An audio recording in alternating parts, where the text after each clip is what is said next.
Ready when you are.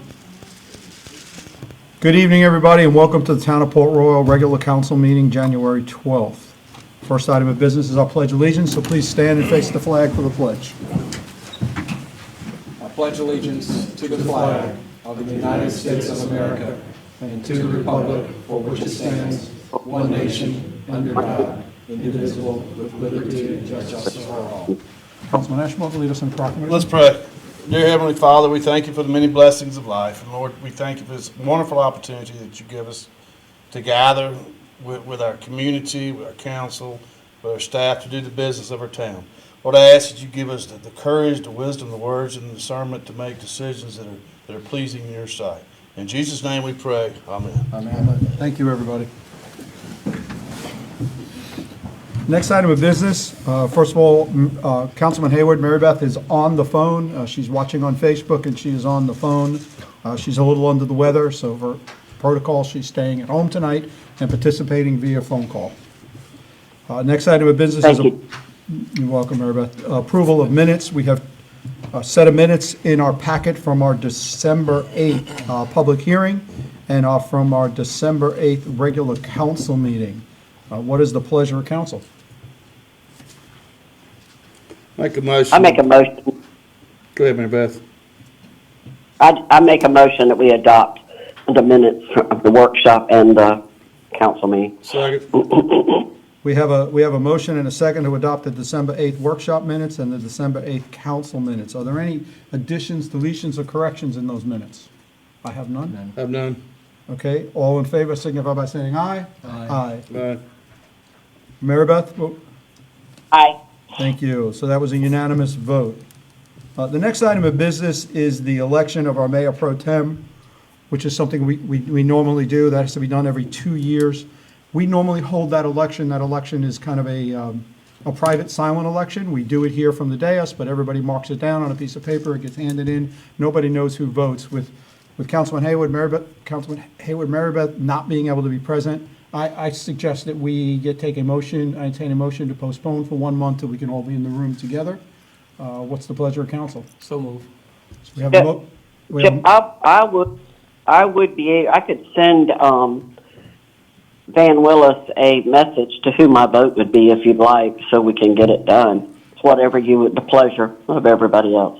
I just think it's normally nobody knows who voted for who. That changes the normal procedure, and I think it's just better if we wait 1 month.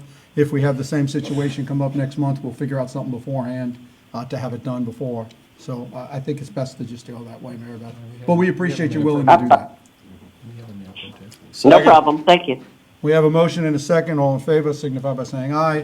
Just till next council Aye. meeting. Thank you, everybody.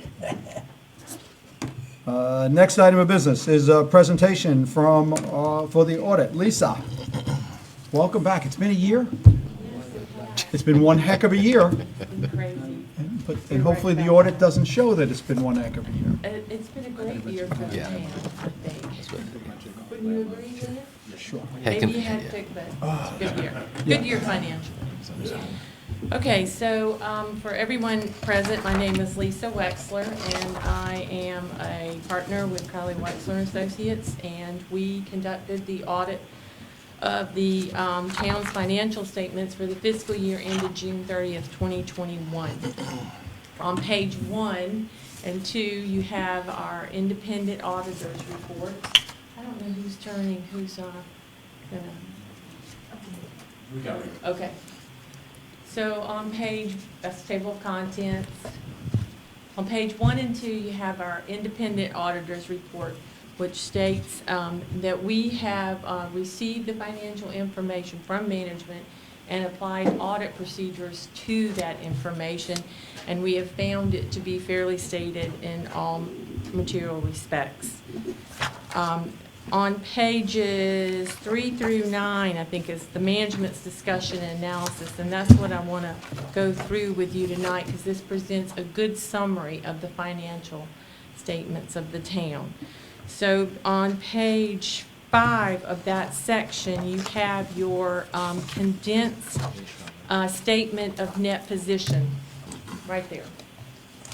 And it gives comparative information for the preceding year, for 2020.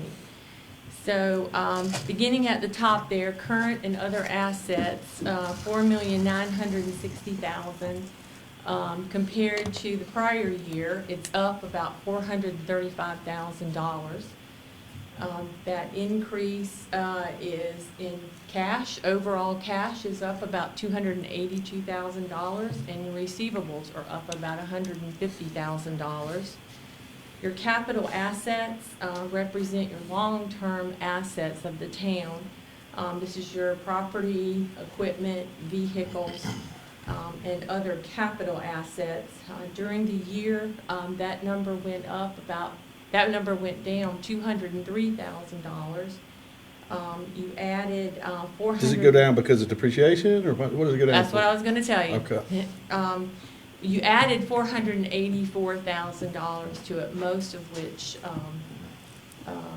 was the Cypress Wetlands project for infrastructure.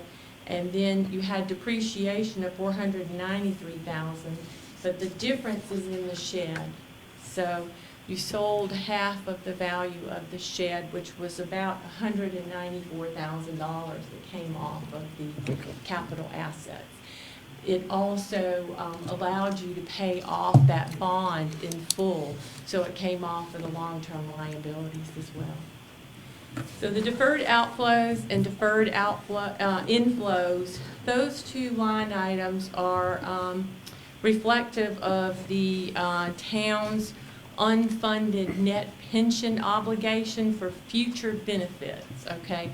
On current liabilities, you are up to date and you pay those monthly. So this is future benefits. If the town was to close on June 30th, you'd still have that much in employee benefits that would need to be paid out.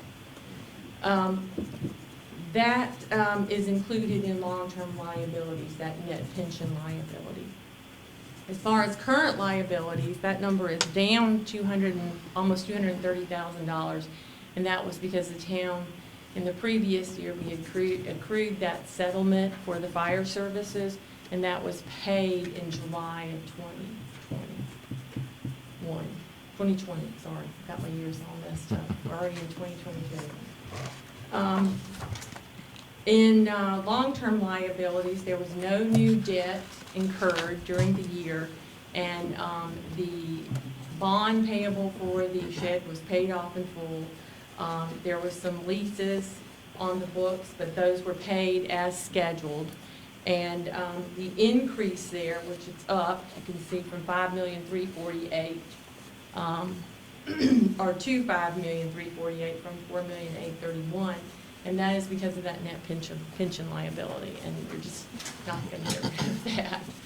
So when the credit agencies are looking at your report for bond purposes, they completely disregard that liability. All right, on the bottom of the page, your total net position, $6,145,000, is up $417,000 over 2020's net position. On page 6, this is the statement of activities. So you can see the increase there of $417,000 as your change in net position. Total expenses, $8,469,000 compared to $8,086,000. In that first section there is up about $383,000. There's two of the big differences there. I think in the police department, there was increases in some insurance and some operating leases because you're now doing the fleet purchases of the vehicles. And there was some new grants, and that money came in the revenues down below, and as well as that pension expense was up about $95,000 just for the police department alone. The fire department also, that contract was up this year over the prior year. Total fire department expenses $1,997,000 compared to $1,006,000 in the previous year. In your program revenues, total program revenues of $2,163,000 compared to $1,372,000 in the previous year. That's up almost $800,000. And the majority of that you can see is in charges for services. So charges for services went from $1,286,000 to $1,968,000, up about $685,000, with most of that being in permits, development fees, capacity fees, and I think there's some impact fees included in there, a small amount that was not in, this was increases over the previous year. Operating grants, as I mentioned, in the police department, there was a SRO grant and some traffic enforcement grants that's included there for the increase in operating grants. In your general revenues, total general revenues, $6,722,000 compared to $6,174,000. That's up as well, about $548,000. It's mainly because the first item there, property taxes, is up. The assessed valuation of the town is up, according to my numbers, about 40% over the previous year. So that did not represent an increase in tax millage, that was growth included in that. Some of that, though, is the TIF district, which I understand is under, it's still open as to whether that's going to continue as the TIF district currently as it is now. But $230,000 was in taxes and operations for the town. Hospitality fees are up. They're up about $50,000, but the majority of that in hospitality, not accommodations. They stayed about the same, stayed flat. So people were still eating, but they just weren't, going out and staying in hotels. Franchise fees are up $33,000 from the previous year. Most of that was from the utility Dominion and $15,000 from the water authority. Let's see, so grants contributions there was some grants received in the prior year for FEMA and that were not included in the current year. And then the settlement, 243, was recorded in the prior year, and there was not an additional amount there. So that makes up the $548,000. So as far as the assessed valuation go, I mentioned it was up 40%, about $58,000 is what was reported to us from the county. On page 8, this is a little bit more detail on the capital assets that you can see there. So $484,000 was added. Included in that was part of the wetlands restoration. There was a vehicle added, and server and some radar equipment for the police department. So additions of $484, then you had your depreciation of $493, and then the removal of 1/2 of the shed from that. On page 9, long-term obligations. So during the year, no new debt was incurred. That's good. Very good. The bond there payable at the top was paid off. Leases payable, the payments were made as scheduled on those, and I think you have in total, including the year we're in, about 3 more years. One of those will be paid off in 2 years, and then the other one goes 3 years, and it's for some vehicles, fire truck and Freightliner, included in the leases. Now, the number that keeps going up, no matter what they do, is that net pension liability. And, I think last year they did give everyone a break, and they didn't raise the rate by the scheduled percentage. That may have had some impact, but it went from $4,148,000, now it's $4,910,000. And again, this is not a liability that you're paying on. It's not like a loan or a debt. It's the future benefits for your employees. Compensated absences, that is very similar to the net pension liability. That's the value of what you would have to pay out to your employees on June 30th if everyone quit in good standing and you had to pay out leave that they had incurred but not accrued but not taken. And so then there's just a note that the proceeds from the shed was to pay off the revenue bond above. And then next year, your budget is $7,603,000, and it's passed using the same millage, 74 mils, no change in that, the year 2022.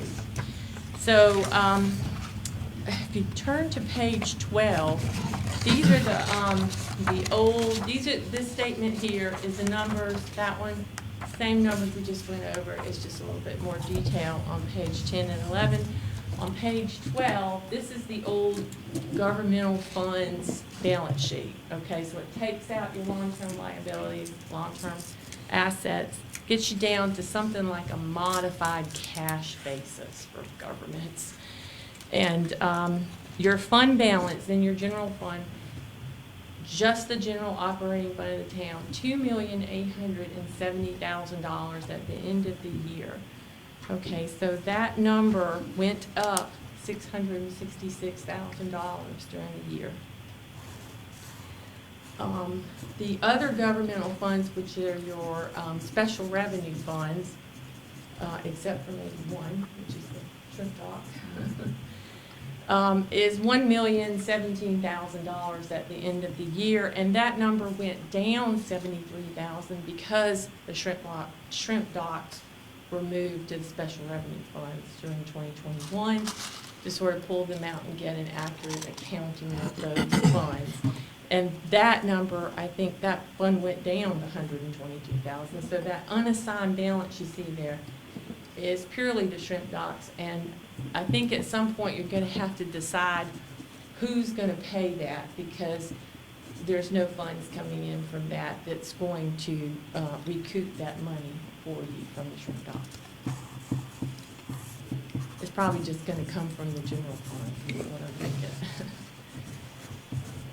Okay, so one thing I want to point out is that GFOA, in making their best practices recommendations, they think that you ought to maintain a minimum unrestricted fund balance of 17%, which is 2 months operating reserve, okay? So this number is getting to be close to 40% of your expenses for the general fund, that $2,870,000.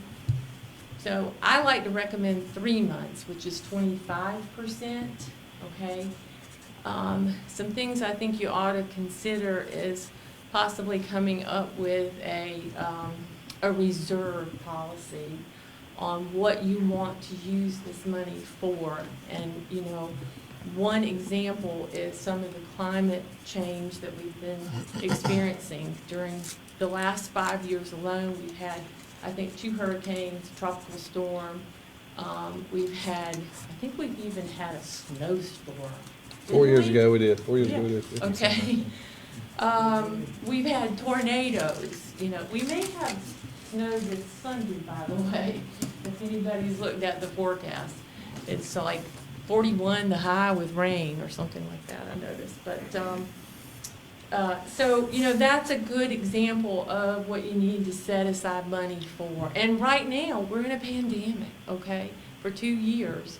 So that's also a reason to have funds set aside for a rainy day and designate them towards some type of reserve policy, come up with minimum fund balance you want to see and a maximum.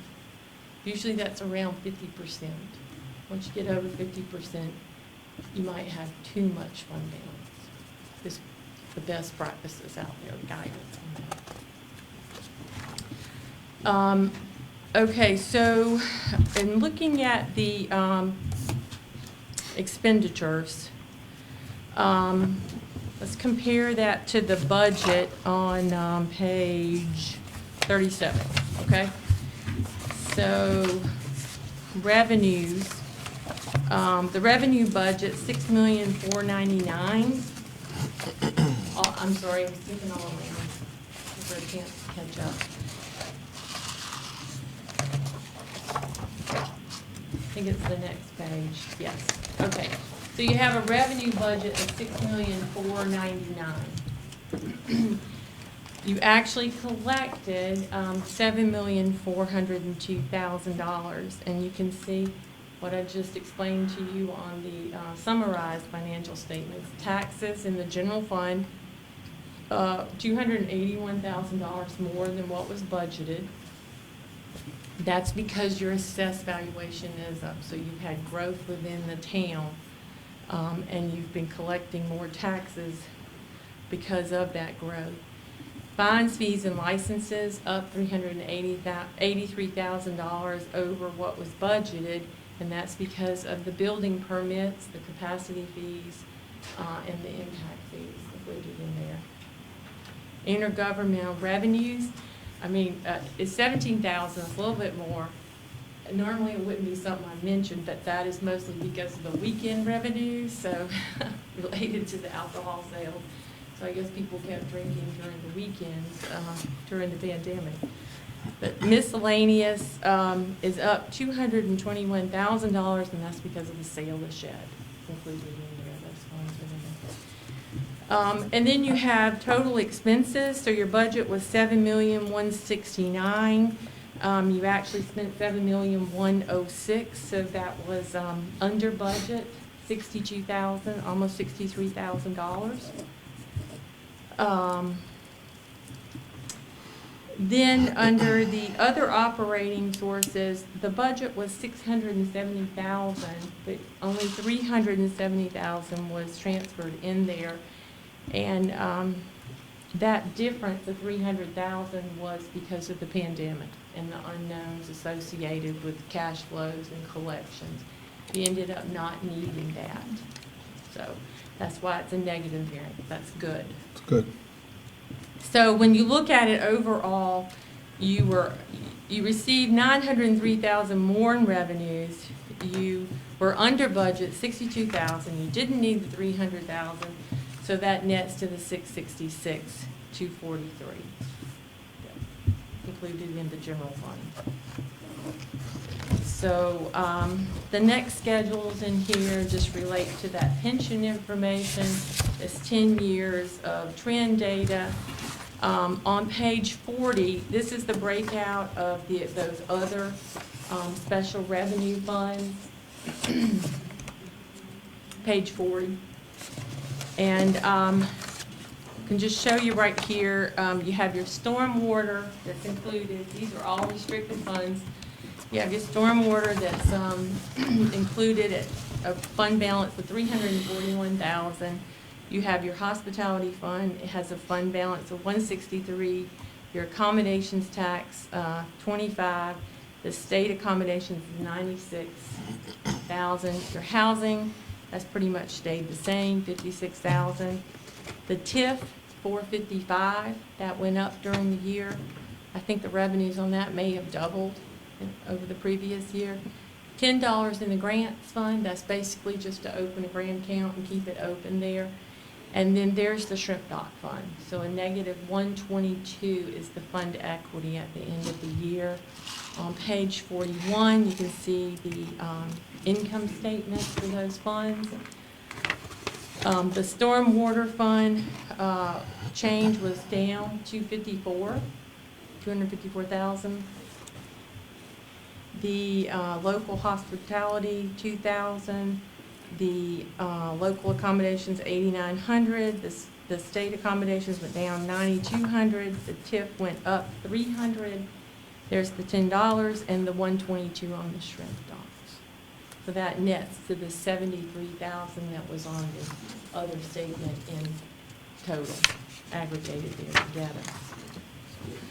All right, and then you have the state fine scheduled, state fines, fees, and assessments. This is from your court dockets and what's collected there on page 42 and 43. And then on page 44 and 45 is the report on governmental auditing standards, because you're a governmental entity receiving grants and funding, so you're required to get what's called a yellow book audit to look at internal controls. So, was there any questions? I know you received the financial statements earlier than tonight. Had a chance to look at them. Does anybody have any questions? Counsel? I think you did a pretty thorough job. The one thing, and I kind of look for this each time in the final report, that with your limited, you did not identify any deficiencies in our internal processes. That's correct. I think that's an Nothing important that- statement, that is something you look at to the limited basis that you do, but you did not find any. Did not find any that rose to the level of a significant deficiency or material weakness. Thank you. So we're pretty That's judicious great. with the town's money.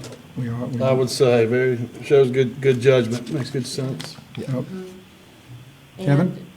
And, you know, and, do you have I think Kevin did, and you come back to a me. question? Kevin? Okay. Well, I didn't have a question. I just wanted to just go over a few things, make sure I got it all. So you said we're at a 40%, we have a 40% fund balance. Your fund balance in the general fund, unassigned, is 40% of your total expenditures for this year. In a good range, you said. Yeah, I'm talking about the year that you're in Mm-hmm. currently. Okay, so your budget is probably up, so that will cause that to vary slightly. And also, I think you're gonna end up paying for that deficit in the shrimp docks. That's Mhm. gonna reduce it to Okay. 122,000 and whatever else might have occurred since June 30th. And you said a good range to be, as you said, 28% to 50%? I said 25. 25 to 25. 50. 25 to 50 is 25. good, okay. Yes, so you're in a good range. Yeah. Yes. And we Yeah. didn't issue any new debt. No new debt, and that is a good thing. Mhm. Yes, And our largest liability is the pension. yes, Payment, that's that's- correct. yeah, And that that's is everything. And that'll not always- something you yeah, can't that's pay everything. off, Nothing you and can do. you don't want to pay it off. It's a shared fund. Mhm. You know, all the entities in the South Carolina retirement Right. system are included in this, so it's a cost-sharing fund. So if you put more money in it, it goes to everybody. Gotcha. And with our budget, you said we collected more revenue than we budgeted for, That's correct. and we paid out less than we budgeted That's for. right. Okay, good. Good, sounds if you good. Yeah, I remember- just wanted to make sure I understood right. all those kind of high points. Right, and if you remember when we were doing this budget, which is over a year ago now, we were unsure of what was going to happen with COVID and how it was Yeah. going to affect the budget, so we were very conservative in that aspect, and it did not affect us as much as we thought it would. And I think a big portion of that is we don't depend a lot on, our budgets don't depend a lot on hospitality and taxes and other types, so it is just, we operate within our tax revenue, and that allowed us to maintain that in the long run. I think that says a lot about Jerry? our staff, our town manager, and how they manage. Thanks, kudos to y'all. In memory of my good friend who I served with, Councilman Vernon Deloach, I've got to raise the question, how are we doing as a town? We got any money in the bank? Yes, you do, and it went up this year, despite all of the, Challenges. yeah, exactly, all the challenges out there, and all the uncertainty starting the year. That's absolutely right, and, you know, that budget included a factor for uncertainties, and you didn't need it, so. it Good, worked out that- Very well. Very good job. Building, Thank you. construction still up there, and local option sales tax. So that speaks a lot to Van and staff and department heads and everybody for the town for. Thank you. And council for listening to the staff and not going forward with some capital projects that we pushed off a little bit. We still want to be able to do them, but we could have, not knowing what was happening, we all were prudent in what we did across the board, listening to our staff's recommendations. Yeah, I think we have a responsibility to be a good steward over that which was entrusted to us, and I think we have exhibited that. Yes, I would agree. Well, I know if anybody has any follow-up questions, you'll be available to answer them. Exactly, yes. Mary Beth, do you have anything? No, I don't have anything. Thank you, Lisa, for doing a superb job again. Okay. We Thank you. appreciate doing business with you. Van, anything you want to add or any clarifications? You're good? Good. Lisa, thank you so much. All once right, again. thank you. Thank you. Good night. Thank you. Yes, ma'am. Bye-bye. See you next time. Our next is the Waste Pro. James? How are you? Good. Good evening, Mayor and council members. Didn't expect to be in front of you this soon since our last meeting, but yet here I am. Since our last meeting, I had just been aware from our corporate offices a few weeks back that they were entertaining acquisition from a company called Capital Waste Services that are based out of Columbia, South Carolina. They're looking to purchase our South Carolina division only. Currently, from what I heard last week, it looks like the transition is going to go through. We're here tonight to ask for your permission as part of our due diligence process with Capital Waste and also our contract agreement under the assignment clause that we need to come to you and ask for your permission. Once the acquisition is actually completed, prior to that, we need to get approval from you that you would be willing to assign the contract over to Capital Waste Services. I have the local representative from Capital Waste Service who actually used to work for us as an operations manager back in the day, so he's familiar with our operations. He runs the local division here for them in Bluffton, and we're both here tonight to answer any questions that you might have of us. Well, I think before we get into questions, tell us a little bit about Capital Waste. Capital Waste, we're based out of. Can you state your name again, just for the record? Rob Scott. We're based out of Columbia, South Carolina. We have divisions in Aiken, Florence, Charleston, and then we just acquired a couple divisions up in Tennessee as well. I myself have been there for 1 year.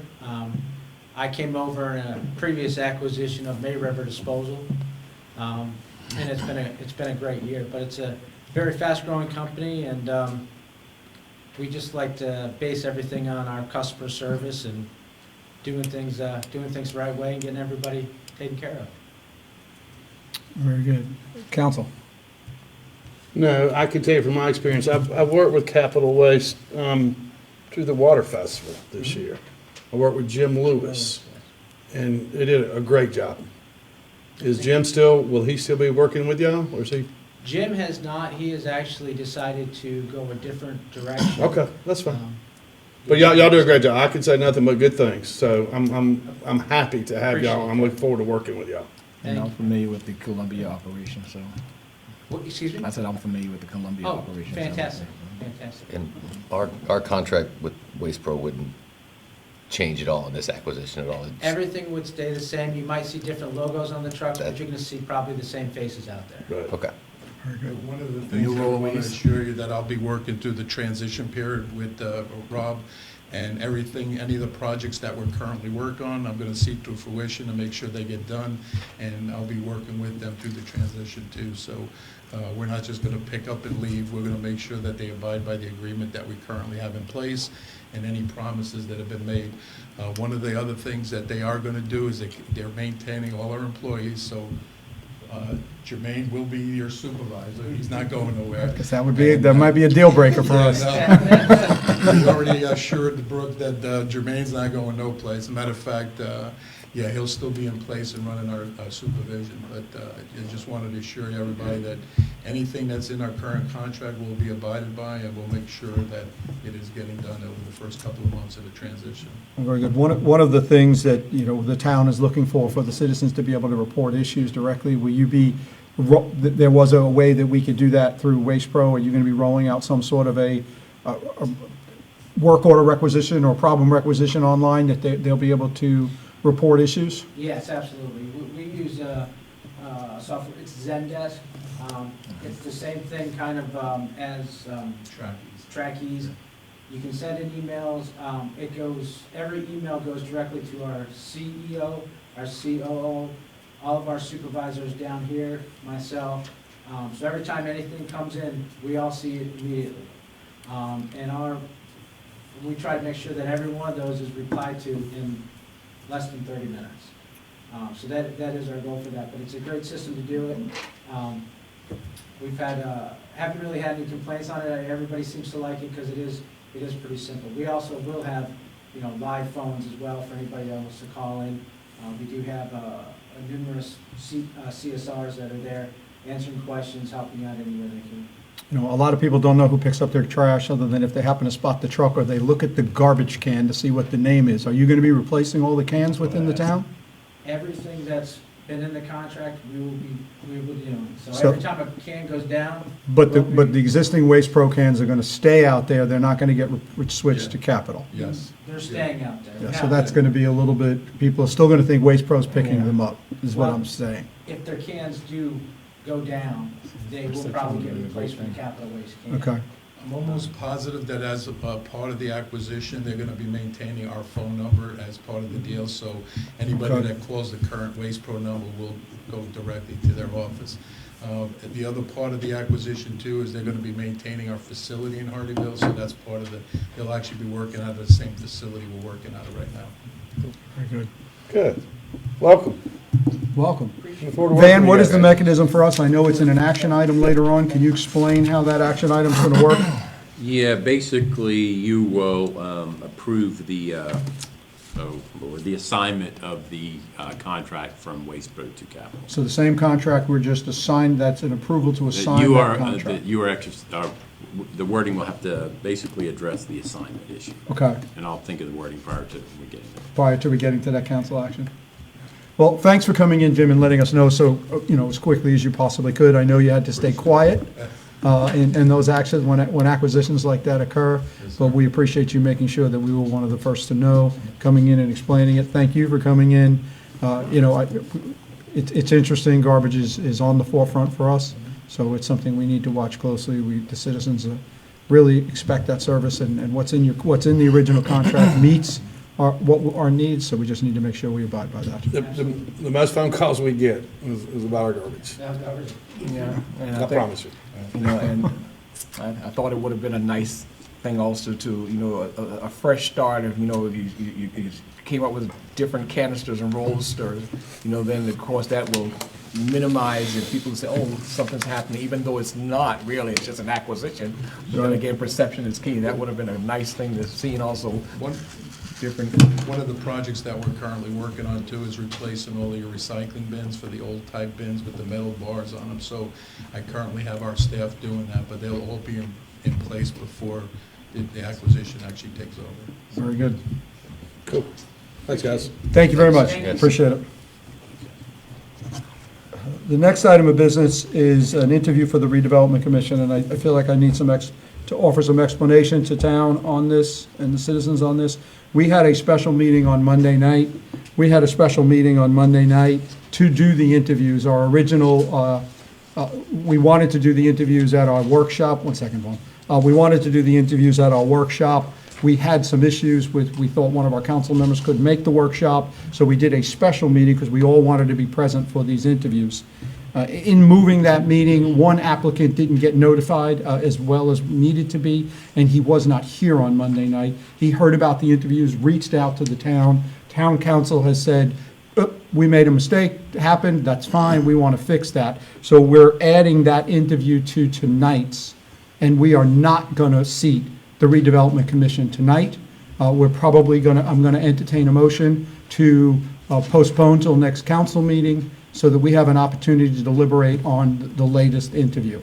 Last night, when we did this on Monday, we asked all other members to leave the room while somebody was interviewed. We don't have to do that tonight. You're the last one. So we very, very much appreciate Vaughn, and I don't know exactly how to pronounce your last name.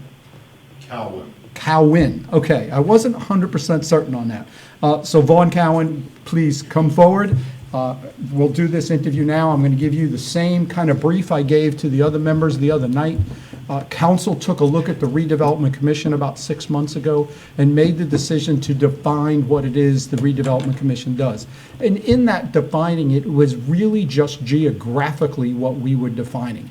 The redevelopment commission, the geographical boundaries was a little bit unusual. It just evolved over the years, and what we really need is for this redevelopment commission to focus on what we call the Ribault Road Corridor Bridge, Russell Bell Bridge to Burger King. That's the area where we would like to focus some time and energy on. That's happening through a steering committee that you'll hear a little bit more about later on. And we also reduced the number because we had a hard time in the past seating 7 members. So we reduced the number down to 5.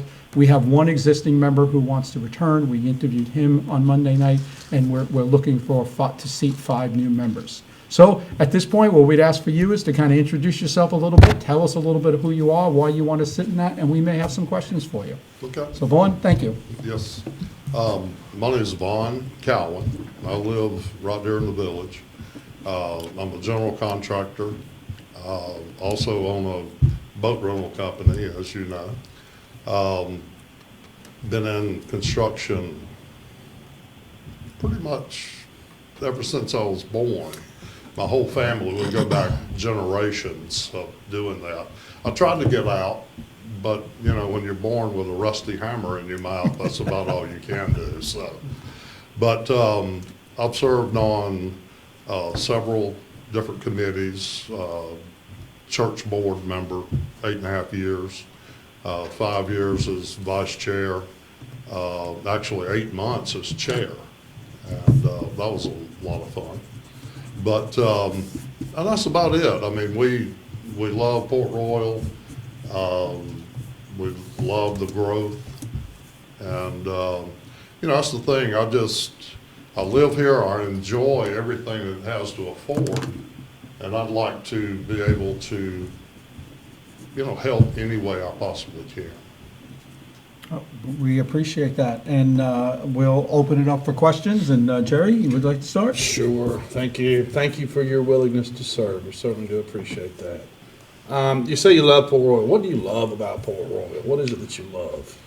Well, I like or love being able to take my golf cart anywhere I want to, and there are days when we're not very busy. We don't even leave the village. You know, we can get whatever we need right here.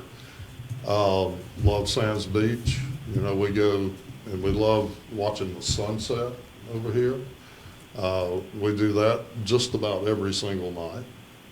I like the diversity of the people. The river. I love the water. Right. Yeah. How long have you been here? In Port Royal? Yeah.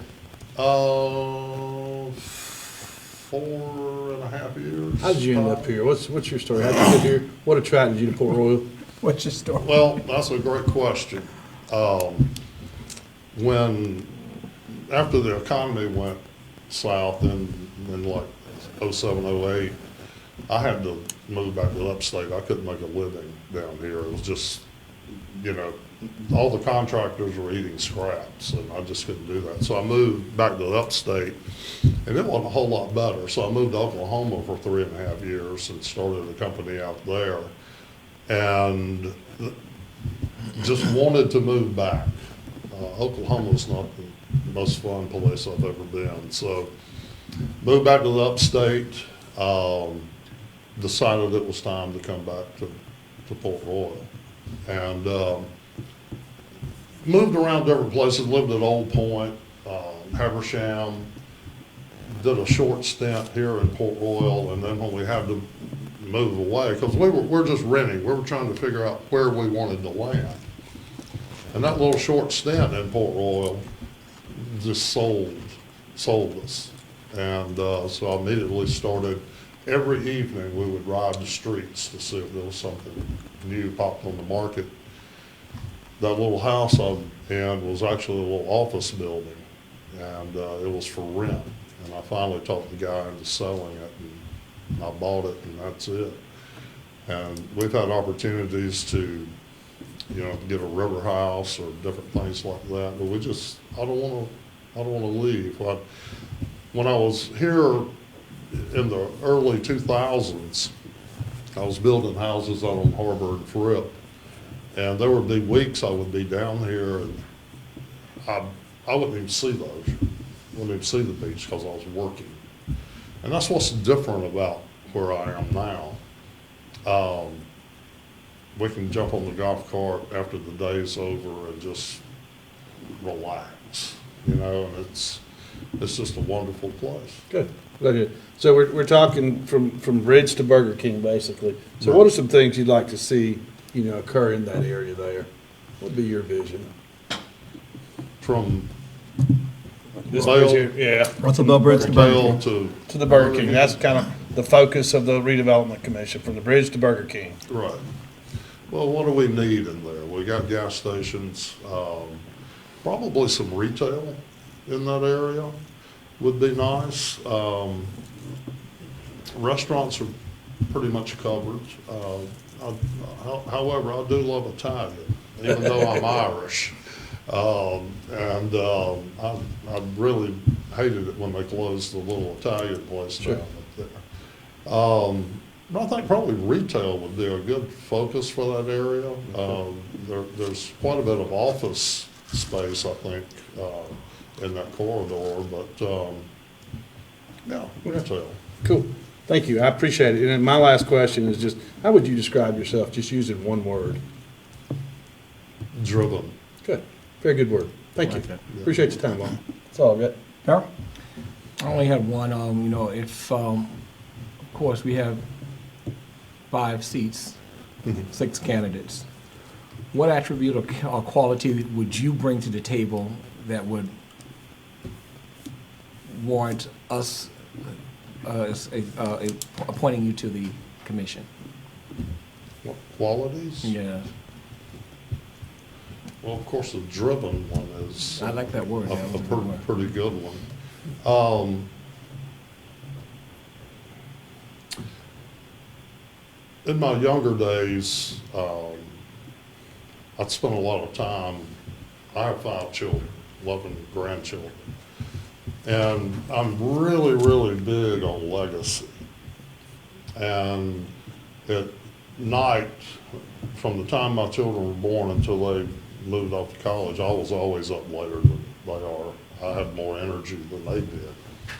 But I'd walk around at night, and I know I can say this here, but after they went to bed, I'd lay my hand on their head, and I would pray for them. And the only thing that I would say is give them favor with God and man, and give me wisdom. Well, unfortunately, I think God gave me a little bit, you know? And, but with wisdom comes a lot of sorrow and problems because I'm not saying I'm wise by any stretch of the imagination. I'm just telling you my experience. Very good. Kevin, anything? Thank you. Could you speak really quick about any boards or commissions that you've worked with before for the town, any projects you've worked on in Port Royal?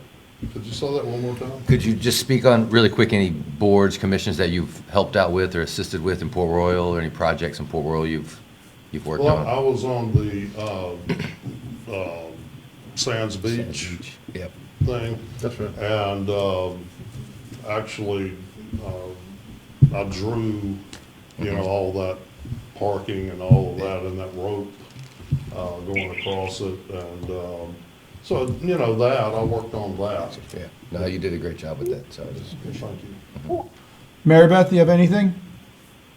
No, I think I'm fine. I think everybody's asked all the questions possible, but thank you for applying. Yeah. Vaughn, thank you so much for applying. You covered my answers for the questions that I had, got covered throughout the conversation and what you said. So as I talked about earlier, we're most likely going to postpone this till next council meeting. We'll have an executive session before the next council meeting where council will get to discuss the 6 applicants. We'll come out of that, and that evening, we'll go ahead and seat this commission. We're absolutely looking forward for this commission to get going. We've got a steering committee that's going to get started beforehand to give you guys some more information and some data that's needed so that the commission can move forward. Awesome. Thank you again for your time. Thanks for Thank you very coming in much. tonight and for reaching out to us that you were unaware of what happened. Take care and have a good evening. Thanks for being here, Ron. Next item is council meeting. Yeah, Council before- briefing. Yeah, before we get started, I'd like to introduce y'all to Stephen Corley. Y'all may have seen some images through our Facebook page or the city's Facebook page. He's a merchant marine serving over here on the ship, and I think he's got something he'd like to present to you guys. Stephen, come forward. And he can tell you the background and the story to the whole 9 yards. All right, we'll work it here. Just that. How you doing? Good. Good. Mayor DeVito. Very nice How are to meet you? sir. Nice to meet you, Just Stephen. wanted to present this to you, the town hall. Can you face that out for the audience to see, please? My father's artist, and he's the artist. And it's, the original's in the National Museum of Marine Corps in Quantico. And he also did a Ground Zero painting, which was presented to the Port Royal Fire Department and also the Beaufort Fire Department. And also we gave one of these G-type prints to the police department, Port Royal Police Department. So just wanted to give out a bit of goodwill for this year. And you've got a beautiful town here. Port Royal is a really special place. So I'm saying, I'm a merchant marine on the Victory 2. And it's on my co-worker here, Gisette. We look after the ship, and it's just a pleasure to be around this beautiful place. And I just want to give something back. It's from my father. Stephen, Okay. thank you very much for your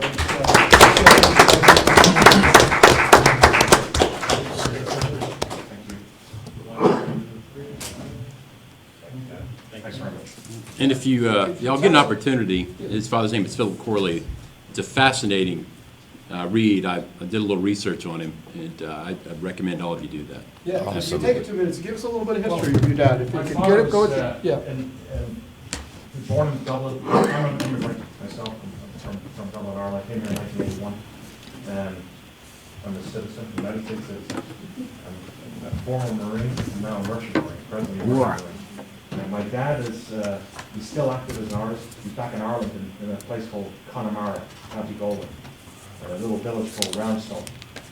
And he paints every day. And the Marine Corps painting here was, he painted that because he's always been around Marines. And myself as a Marine, and my Uncle Tom, he was the reason why I went into the Marine Corps.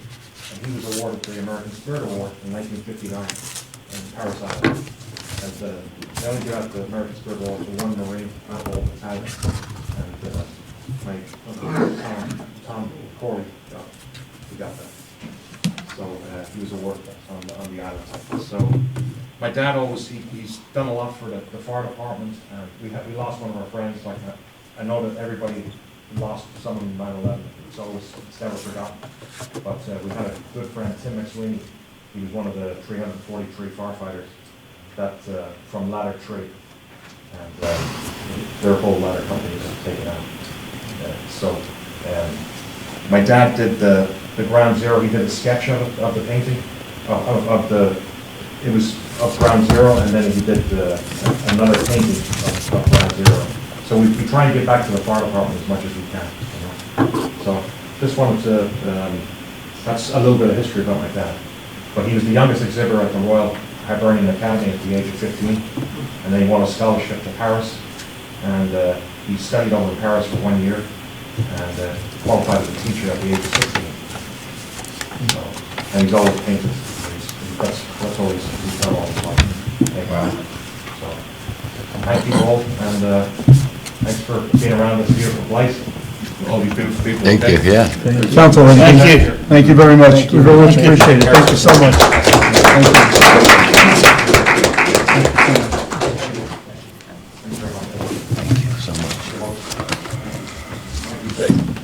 Thank you so much. All right, Van, we're back to your updates from your council briefing from last week. One other, I think, Eileen, is Eileen back there? Yeah, Eileen, I knew that, I know she filled out a comment card, but I don't know if you wanted to take this opportunity now to introduce your... Sure. Eileen Newton, come up forward, Historic Port Royal Foundation.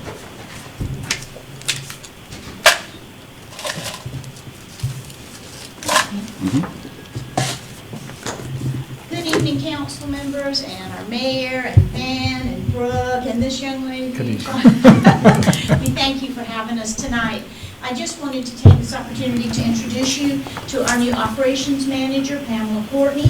She's taking Deborah Johnson's place, who is retiring, and Pamela takes the reins over in 2 days. She's been being very vigorously trained, and we're telling her all about the history of our wonderful town and all the things that she's going to have to do with us. So we're going to hope we're not going to run her off anytime soon. But anyway, Pamela is an established author, excuse me, I want to say artist, author. She has a book at the Pat Conroy Center, which is being featured this month, and has an extensive background in preservation, in running nonprofit organizations, and in fundraising. Thank you, Lord. And so we are very happy to have her on board, and I wanted to get this opportunity for y'all to get to see her face to face and a chance to meet her, ask her any questions if you have any. or whatever. Well, thank you for bringing her forward, and welcome Pamela to the community in that way. And council, I'll let you guys go first, and ladies, for questions. No, just welcome. I saw the, you'll send an email out with the information, and so, yeah, congratulations on your book, too. Thank you. Yeah. 5 years in the writing. Yeah. Sometimes, it takes a while, sometimes. It does.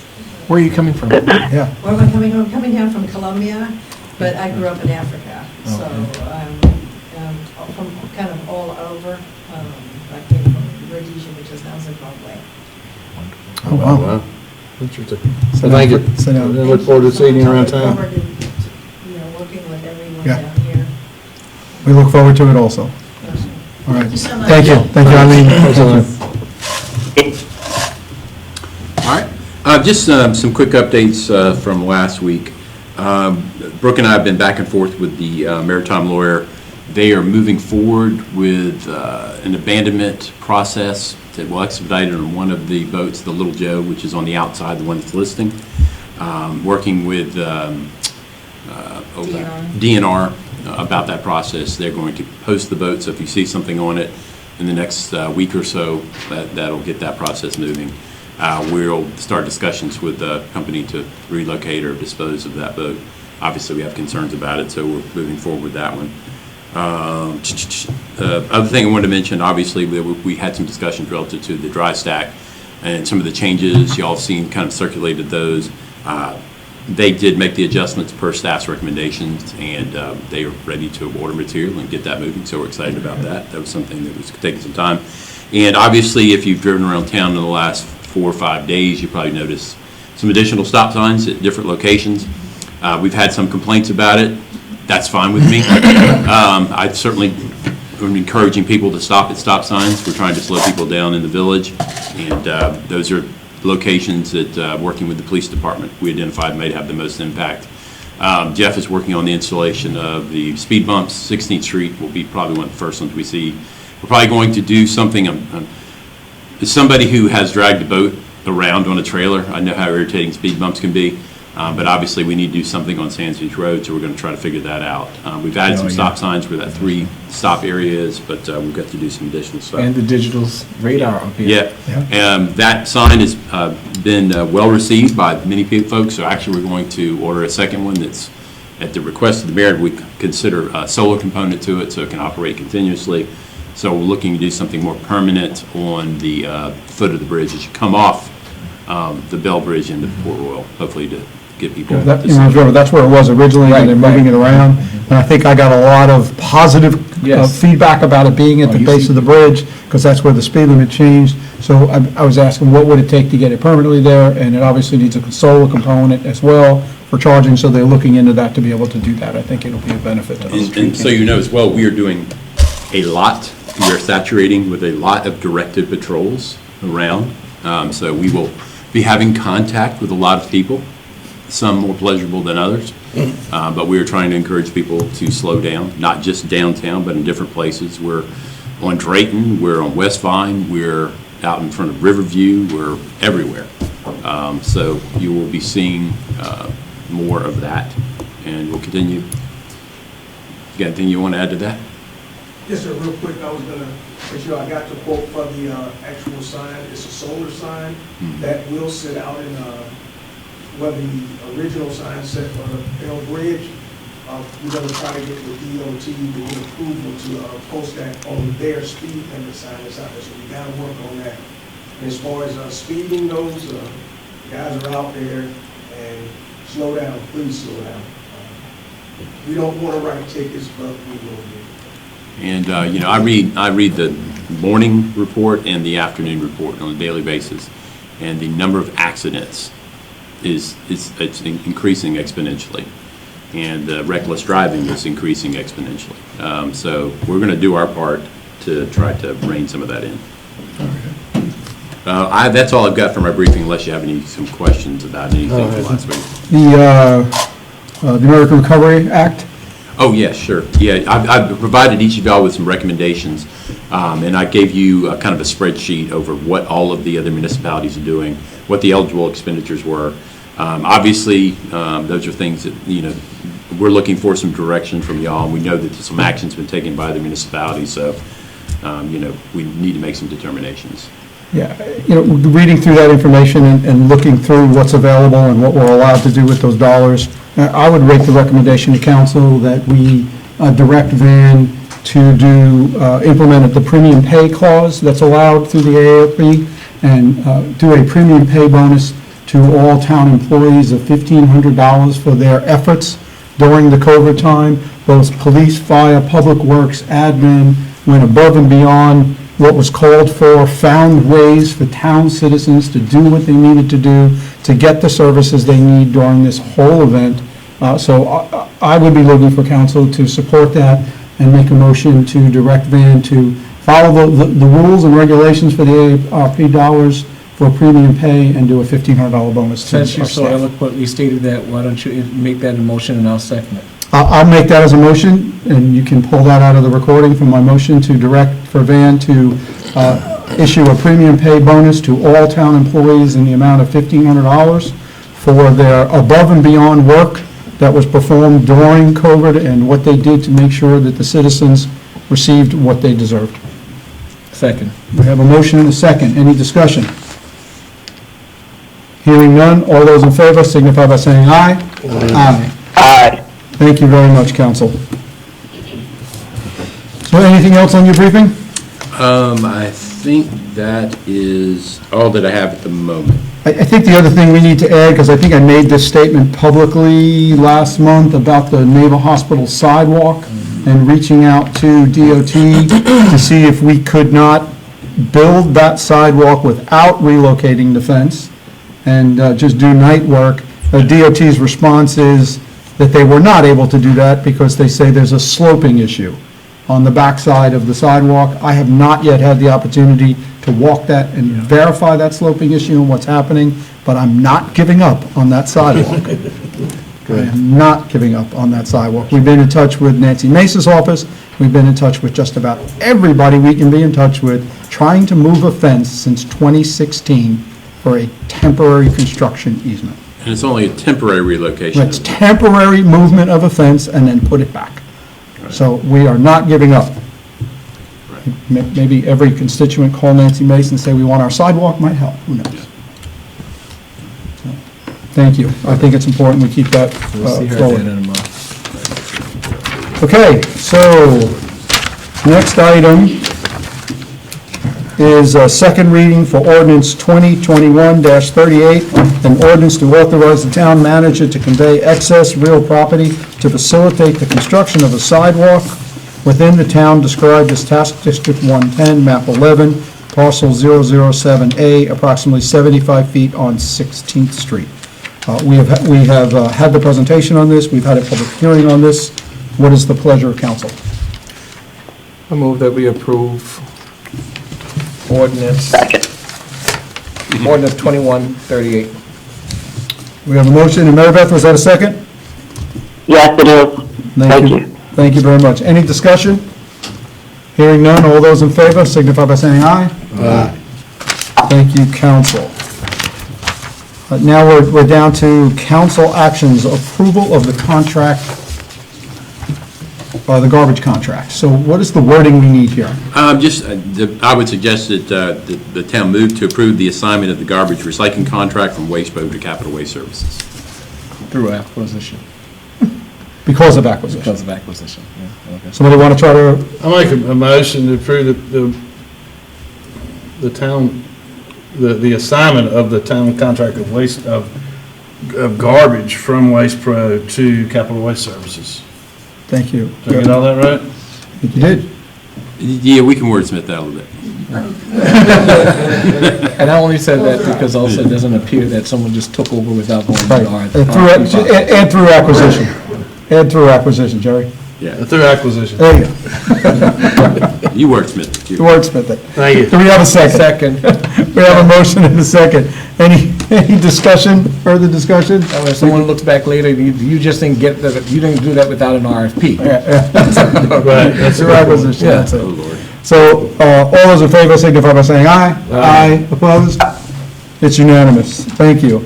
We're at the appointment section, and we have three items we need to deal with. The first is the steering committee. We're looking for three appointments. Van, you want to go ahead and update us again on what this steering committee is going to be doing? Yeah, the steering committee is going to be working with the town and 303 Associates, which initially started out as a contemplation of the intersection of Edinburgh, Baribo, and Vinay. We looked at it and decided that probably a more appropriate scope of work would be to look at that commercial corridor from the bridge to the intersection of Johnny Morale Circle, Mossy Oaks, which is our border, better known as Burger King. What the steering committee will do, will start the work of analyzing that corridor. We'll be compiling data, GIS information, socioeconomic, marketing information, demographics, traffic counts, and then ascertaining what could potentially, and as well as what we would like to see in that corridor, what could be a fit for the redevelopment of that particular corridor. Now, obviously, this product would then be utilized by the Redevelopment Commission as they move forward with action items to bring to life the results of that study. Very good. So we're looking for three members, and the thought is that it'd be two council members and a staff member. From the staff member, I recommend that Van be that staff member, with Noah kind of being the secondary in place to do that. Maribeth has absolutely is interested in doing that, and I have interest in doing that as well. So if council's okay, those would be the three members that we would like to see. The steering committee will be, I don't think it's going to be more than 4 or 5 months. It's going to be done and over. We're anticipating completion by April. Yeah, by April, so this is going to be, get it done. Obviously, you'll be updated on what the process and what's going on that. So if council would support that, I'd love a motion to move forward with those three recommendations. I move that we approve the appointment of the steering committee, appointment of the three members as stated. Very good. Do we have a second? Second. Any discussion? Hearing none, all those in favor signify by saying aye. Aye. The redevelopment commission is next. We've talked earlier about the reason why I feel a postponement is in place. What's the pleasure of council? I move that we would postpone the appointments of the redevelopment commission until council has had an opportunity to review all applicants. Thank you. Do we have a second? Second. To discuss. Discuss. Very good. Any discussion?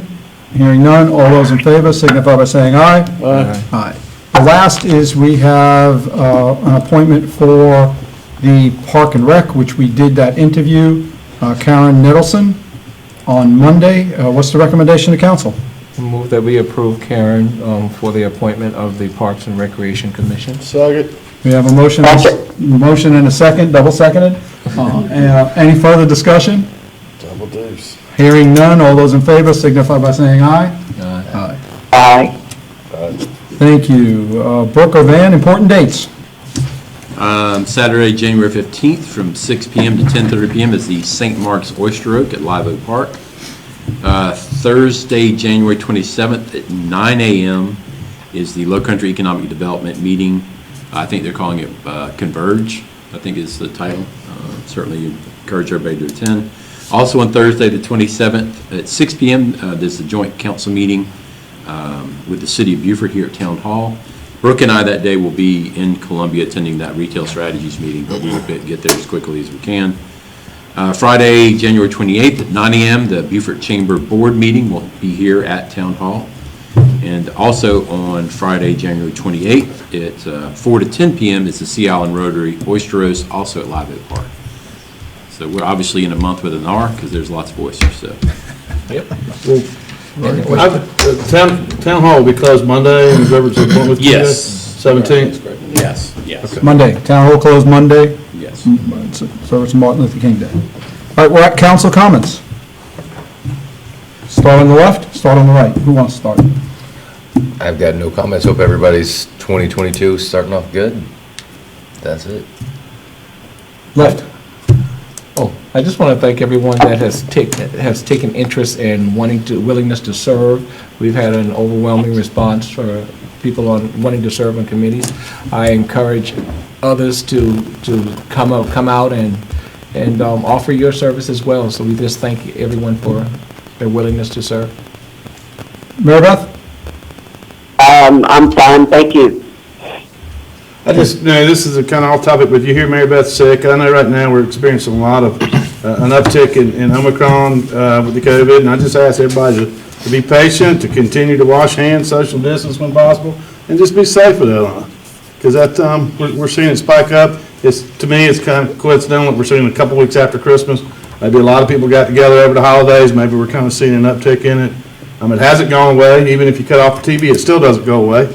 But just be patient with one another, be kind with one another, wash your hands regular, social distance, sanitize, and be safe. Be kind. Thank you, In a Jerry. world where you can be anything, be kind. Thank That's all you. I've got. Well, first of all, Councilman Howard, do you have anything you'd like to add? And we'd like to thank you once again for attending one of our meetings. No, thank you for the speed at the base of the bridge. It helps Mossy Oaks people and City of Hoover people to get people to slow down on Reebok Road. So thank you for that, for personal too. No, I have nothing else to add unless y'all have something for me. I do. Yeah. On 3, go Dogs. 1, 2, 3, go Dogs! I was going to say it, but thank you from a Clemson person. Can you make me tell them? There you go.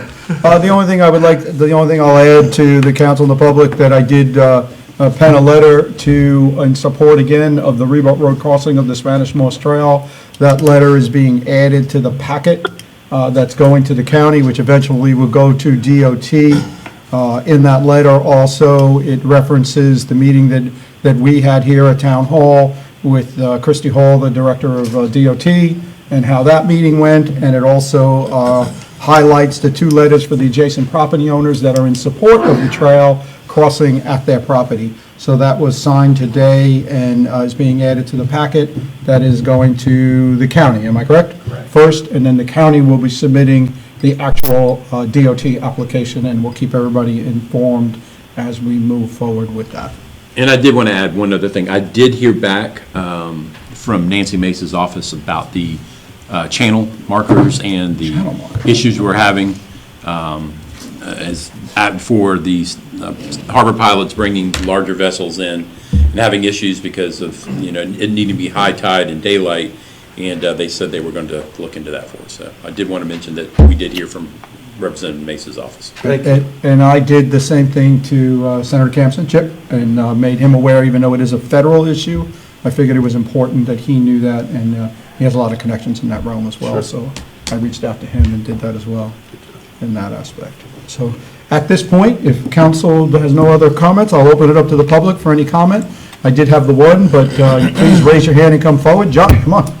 Park and Rec Chair, don't know if that's why you're coming forward or if it's something different. Good evening, Mayor, council members, good evening.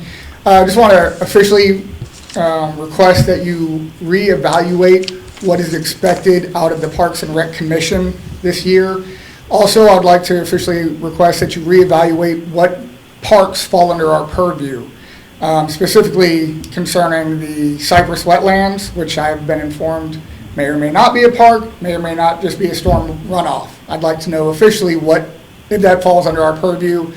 Also, the anchor and the traveling buoy, I would not state those as parks. Those are more historical monuments, and I would assume that those would fall under the historical board. So that's all that I ask out of the mayor and the council. Please reevaluate what you expect of us. We are your arms and your legs. We work for you. We just need you to tell us what you want. Absolutely. As you saw, we just finished redevelopment commission. We'll certainly Correct. take you on next. If we can add that to our next workshop, I know that we are not going to have a workshop next month due to a lot of conflicts between state delegation day and other things. So it probably is going to get pushed to March in that aspect, but we'll get that on there. We'll invite you to that. We'll have some roundtable discussions on that aspect. Awesome. Thank you, John. Thank you so much for all that you do, and we filled your full commission again. Yes, sir. I appreciate that as well. You're probably going to have the retreat prior to that workshop, so it could be a retreat. Oh, we could do it as a retreat item and bring you to the retreat. Very good. We are doing that at the end of February. So that'll move that up, and we'll do that at the retreat. Let's do that. Council good with that? Let's move that to the retreat. Let's move that to the retreat for that conversation. That'll get it done a little sooner. Anybody else would like to address your council? Hearing none? Is there wasn't somebody submitted a slip? We did, but that was Eileen and we got it. She already went. Okay. We got that one. Yep, that was Eileen and we got it. So I'll entertain a motion to adjourn. We need a second and a vote because we did have to play around with our agenda a little bit. So can we get a second for that adjournment? I second that. Okay, and all in favor? Aye. Thank you. We are.